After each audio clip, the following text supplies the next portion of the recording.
Hello दोस्तों, स्वागत है आप सभी का एक्सट्रिंसिक क्लासेस फॉर नौकरी में।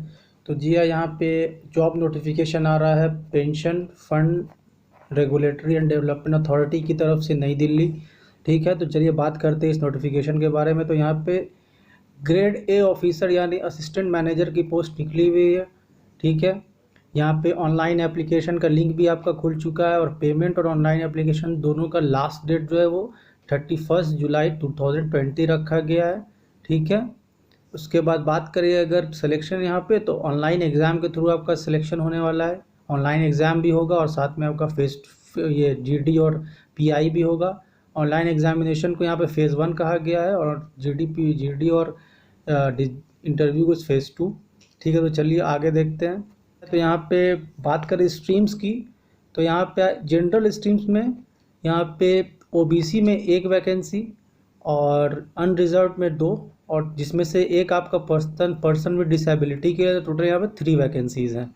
और लीगल में, अगर लीगल स्ट्रीम में आप अप्लाई करते हो, यहाँ पे अनरिजर्व में 2 वैकेंसी है। तो टोटल यहाँ पे वैकेंसी जो है वो जनरल के लिए 3 और लीगल के लिए 2।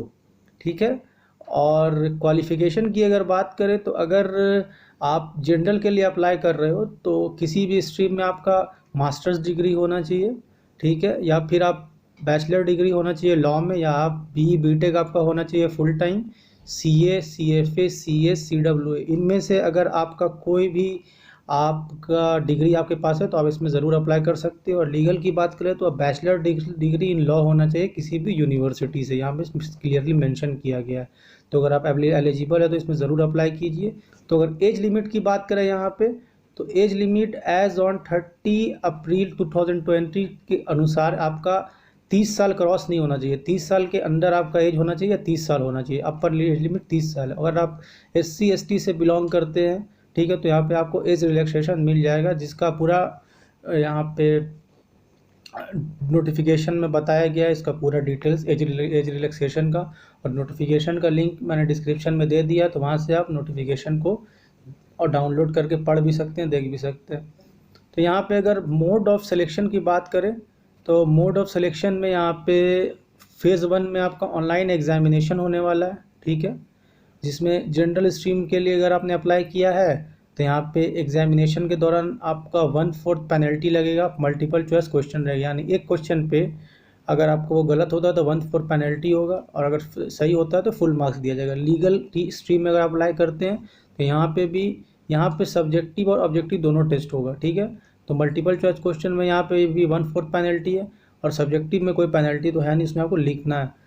बात करें अगर सब्जेक्ट की, तो जनरल स्ट्रीम में यहाँ पे इंग्लिश लैंग्वेज, ठीक है, और उसके बाद reasoning, general awareness plus physics, financial sector awareness. जी हाँ, फाइनेंशियल सेक्टर का भी कुछ नॉलेज आपको होना चाहिए। Computer awareness, quantitative aptitude.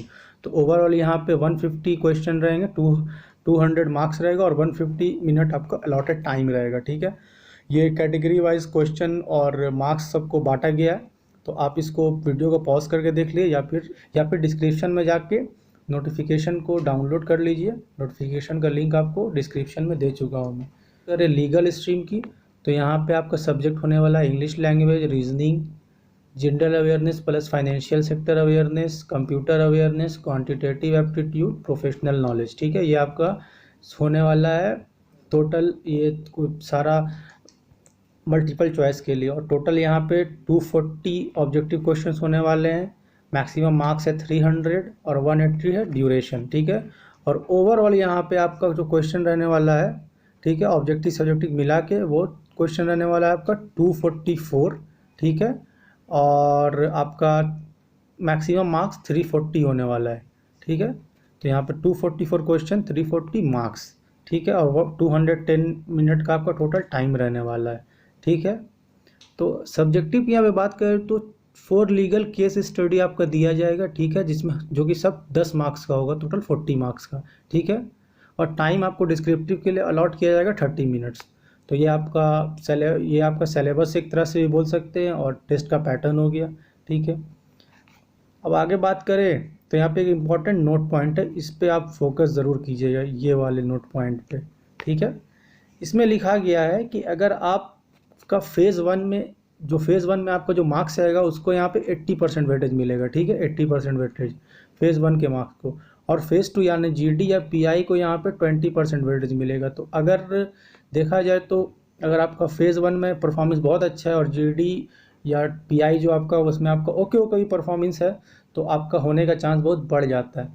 और आगे देखा जाए तो सर्विस और पे पे एंड अलाउंसेस की बात करें तो यहाँ पे आपको 1 साल के प्रोहिबिशन पीरियड पे रखा जाएगा, ठीक है। और पे यहाँ पे आपको लेवल 10 के हिसाब से दी जाएगी, ग्रेड ए ऑफिसर की पोस्ट है। और इन हैंड आपको 55,000 से ऊपर सैलरी मिल जाएगी, ठीक है। और अलाउंसेस आपको अलग से मिलेगा। और भी बहुत सारे इसमें फैसिलिटीज़ है, साथ में ये आपका परमानेंट जॉब है, कोई एडहॉक वाला सिस्टम यहाँ पे नहीं है। तो इसके लिए आप ज़रूर अप्लाई कीजिए, क्या पता आपका हो जाए। फिर आगे देखें तो अगर एप्लीकेशन फ़ीस की बात करो तो यहाँ पे अगर आप अनरिजर्व यानी जनरल से हैं तो आपको 500 फ़ीस है, और SC ST PWD से हैं तो आपका फ़ीस नहीं लगेगा। और अगर फाइनल ईयर एलिजिबिलिटी की बात अगर हम करते हैं तो फाइनल ईयर तभी एलिजिबल है जब उसने अपना फाइनल एग्ज़ाम दे चुका हो और रिज़ल्ट का वेट कर रहा हो, क्योंकि कोरोना की वजह से अभी बहुत जगह एग्ज़ाम नहीं हो रहा है, ठीक है। तो इसी वजह से अगर अपने फाइनल एग्ज़ाम उन्होंने दे दिया है तो फिर वो इस पोस्ट के लिए एलिजिबल है, ठीक है। अगर आपने अभी तक आपका फाइनल एग्ज़ाम नहीं हुआ है फाइनल सेमेस्टर तो आप नहीं दे सकते, आप एलिजिबल नहीं है। तो ये थी आज की जॉब अपडेट। होप कि आपको पसंद आया होगा। अगर पसंद आया तो इस वीडियो को लाइक करें, चैनल को सब्सक्राइब करें और इस वीडियो को ज़्यादा से ज़्यादा शेयर करें और इस पोस्ट के लिए अप्लाई करें। Thank you.